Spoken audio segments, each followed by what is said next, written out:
Alhamdulillahilladzi faddala al-jum'ah ala sa'iril ayyam wa faddala al-insan ala sa'iril anam. Asyhadu an la ilaha illallah wahdahu la syarika lah wa asyhadu anna Muhammadan abduhu wa rasuluh. Allahumma shalli ala Muhammad wa ala ali Muhammad amma ba'du.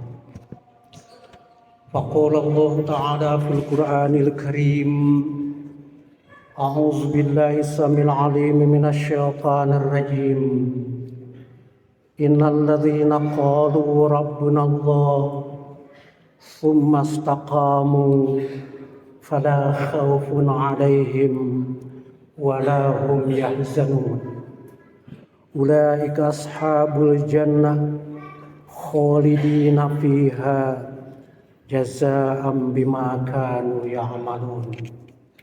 Shadaqallahul azim. Ayyuhal hadirun, usikum wa iyaya bitaqwallah faqad fazal muttaqun. Para hadirin yang saya muliakan,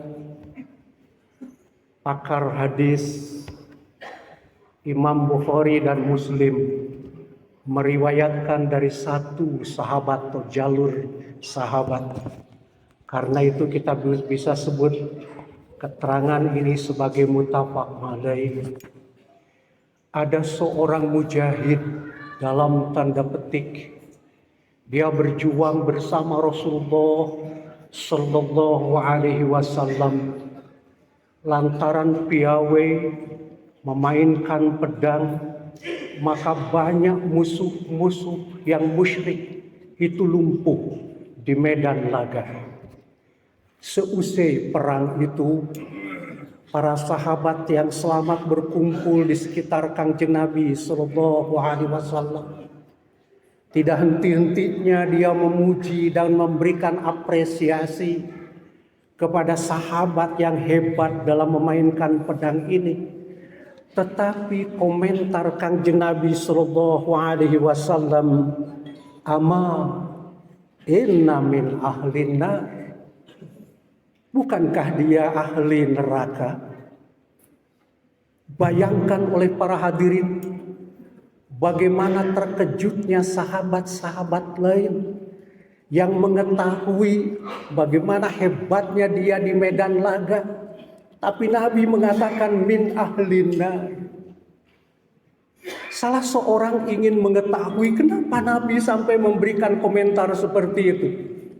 Dia mengikuti dari belakang. Atas perjalanan sahabat ini ternyata ia sedang bergegas menuju sebuah tempat. Dan tentu saja sahabat yang mengintai ini mengendap-endap supaya tidak diketahuinya.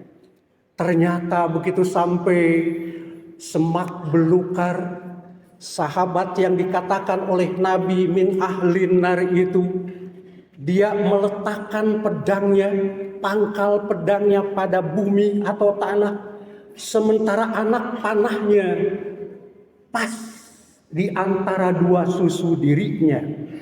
Setelah siap, dia menjatuhkan dirinya pada pedang itu. Pakotala nafsah. Dia kemudian membunuh dirinya sendiri. Sahabat yang mengintai itu segera lari menuju Rasulullah. Sodakta ya Rasulullah, sodakta. Benar engkau ya Rasul, benar. Ternyata sahabat yang engkau katakan itu, dia ceritakan begini dan begini. Ada satu lagi Imam Bukhari yang meriwayatkan dari salah seorang yang bernama Al-Barra. Datang seorang pemuda yang masih kafir tetapi sudah memakai topi baja karena bermaksud untuk mengikuti apa yang dilakukan oleh Kangjeng Nabi, membela agama dan umat Islam pada waktu itu.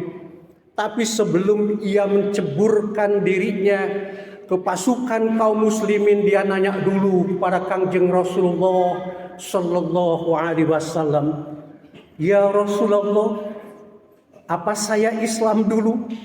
kemudian saya mengikuti engkau dalam jihad di jalan Allah itu, atau saya jihad dulu kemudian saya jadi muslim?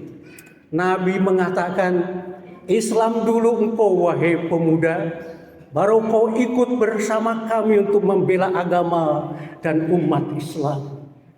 Pemuda ini kemudian mengucapkan syahadat langsung di hadapan Kanjeng Nabi Sallallahu Alaihi Wasallam. Tidak lama kemudian ia menceburkan diri dalam peperangan yang begitu dahsyat antara mukmin dan orang-orang kafir. Dan kemudian riwayat mengatakan, pakutilah, dia terbunuh dalam peperangan tersebut. Lalu Nabi memberikan komentar, amila qalila wa ujira katsira. Sedikit dia amalnya, dia hanya mengucapkan syahadah, kemudian dia ikut dalam berjihad, tetapi pahala dari Allah begitu besar, begitu banyak dan melimpah lantaran ia menjadi syahid di jalan Allah Subhanahu wa ta'ala. Dua kasus ini hadirin yang saya muliakan, dalam hasanah kita sering disebut sebagai su'ul khatimah, dan yang kedua adalah husnul khatimah, akhir yang baik, dan juga adalah akhir yang buruk. Saya tidak berbicara apakah itu takdir atau bukan, karena saya tidak setuju dengan pendapat Jabariyah. Sampai mencuri pun adalah takdir Allah, kata kalam Jabariyah. Tapi dari kasus ini saya sampai kepada kesimpulan bahwa keberagamaan kita ini adalah sebuah proses. Keberagamaan kita ini adalah proses yang masih berjalan, yang harus kita lalui sampai kita nanti dijemput oleh para malaikat. Karena kita dalam proses ada dua hal yang harus kita sadari bersama. Yang pertama, keberagaman kita belum final, belum berakhir, belum sampai titik terminasi yang itu disebut kebenaran mutlak, belum, hadirin yang saya muliakan. Boleh jadi pada satu saat kalau kita belajar dan belajar, melakukan penelitian yang lebih elaboratif, kita mungkin akan mengkoreksi dan mengkritisi bangunan keberagamaan kita bersama. Ini yang pertama dari kasus yang tadi. Keberagamaan kita adalah proses, dan karena proses maka belum final, belum berakhir. Sementara yang kedua, hadirin yang saya muliakan, dari kasus itu juga kita bisa membenarkan apa yang dikatakan oleh Imam Bukhari. Beliau mengatakan, aku pernah mendatangi beberapa negeri di wilayah kerajaan Islam. Aku temukan ribuan para ulama besar, dan tidak ada seorang pun di antara mereka yang tidak sepakat bahwa al-iman yajid wa yanqus. Iman itu adalah bertambah dan berkurang. Ini kata Imam Bukhari, ahli hadis. Dan itu bukan kata Rasulullah Sallallahu Alaihi Wasallam sependek yang saya ketahui. Imam Bukhari lah yang mengatakan, aku bertemu dengan ribuan para ulama besar di negeri Islam ini, dan tidak ada seorang pun di antara mereka yang berbeda pendapat bahwa al-iman yajid wa yanqus. Berarti iman kita ini bertambah dan berkurang. Iman kita ini boleh dikatakan mengalami fluktuatif. Ada pasang naik dan ada pasang surut, para hadirin yang saya muliakan. Lantaran ada pasang naik dan pasang surut, maka karakter keberagamaan kita harus dibangun. Antara lain, yang pertama, tidak boleh mengklaim bahwa kita adalah paling benar. Di luar kita adalah keliru. Lantaran beda paham dengan kita, lalu kita katakan mereka adalah minhum, lalu kita disebut minna. Padahal belum tentu Justru boleh jadi kalau sekiranya melakukan penelitian lebih elaboratif, kita yang keliru, sementara orang lain yang benar. Salah seorang ulama besar, Ibnu Hajar Al-Haytami, dalam literatur yang lain dikatakan Imam Asy-Syafi'i, dia pernah mengatakan, madhabuna ala shawab wa yahtamilul khata wa madhabu ghairina alal khata yahtamilus shawab. Pendapat kita sementara ini adalah benar, sementara pendapat orang lain adalah keliru. Tetapi boleh jadi pendapat orang lain yang benar, sementara pendapat kita yang keliru. Ini hadirin yang saya muliakan, ketawaduan kita dalam beragama, karena kita masih berada di dalam proses. La tuzakku anfusakum dalam Al-Quran. Jangan kalian mengklaim bahwa diri kalian paling suci dibandingkan dengan orang lain, karena Allah tahu siapa orang yang paling takwa.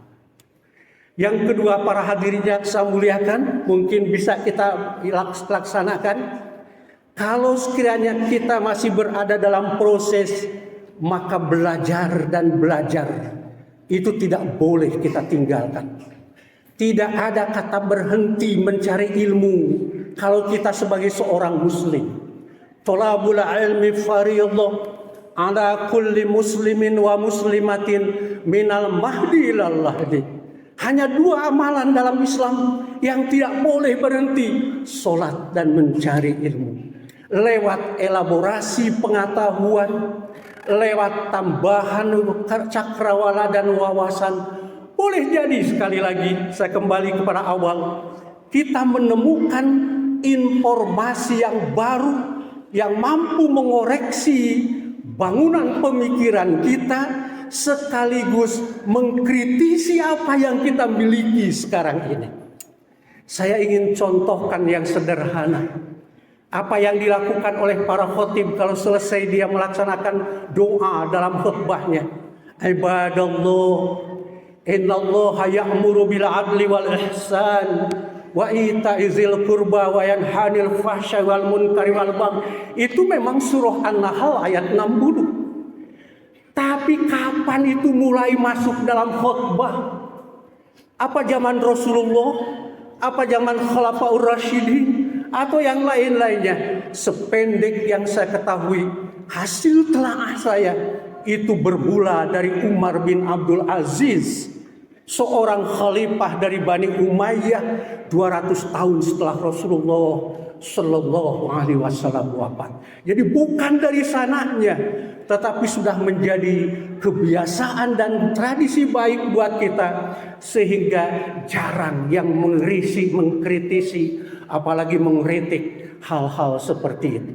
Ini adalah hasil belajar. Kenapa? Karena keberagaman kita adalah proses dan belum berakhir sampai kita menjadi husnul khatimah, nauzubillah, atau menjadi su'ul khatimah. Mudah-mudahan kita tergolong husnul khatimah. Barakallahu alaihi wa sallam.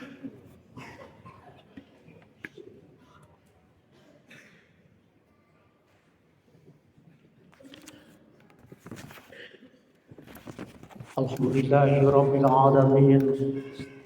Asyhadu an la ilaha illallah wahdahu la syarika lah wa asyhadu anna Muhammadan abduhu wa rasuluh la nabiyya ba'dah.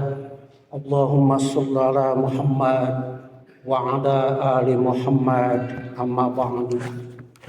Faqala Allah ta'ala fil Qur'anil Karim, a'udzu billahi samil alim minasy syaithanir rajim. Inna Allaha wa malaikatahu yusalluna 'alan nabi ya ayyuhalladzina amanu sallu 'alaihi wa sallimu taslima. Allahumma shalli 'ala Muhammad wa ali Muhammad. Allahumma akrimna bil huda wal istiqamah wa khtim lana bi khatimatis sa'adah waj'alna minal ladzina lahumul husna wa ziyadah. Rabbana la tuzigh qulubana ba'da idh hadaitana wa hab lana min ladunka rahmah innaka antal wahhab. Allahumma ya muqallibal qulub tsabbit qulubana ala dinik. Rabbana atina fid dunya hasanah wa fil akhirati hasanah wa qina azabannar. Subhana rabbika rabbil izzati amma yasifun wassalamun alal mursalin.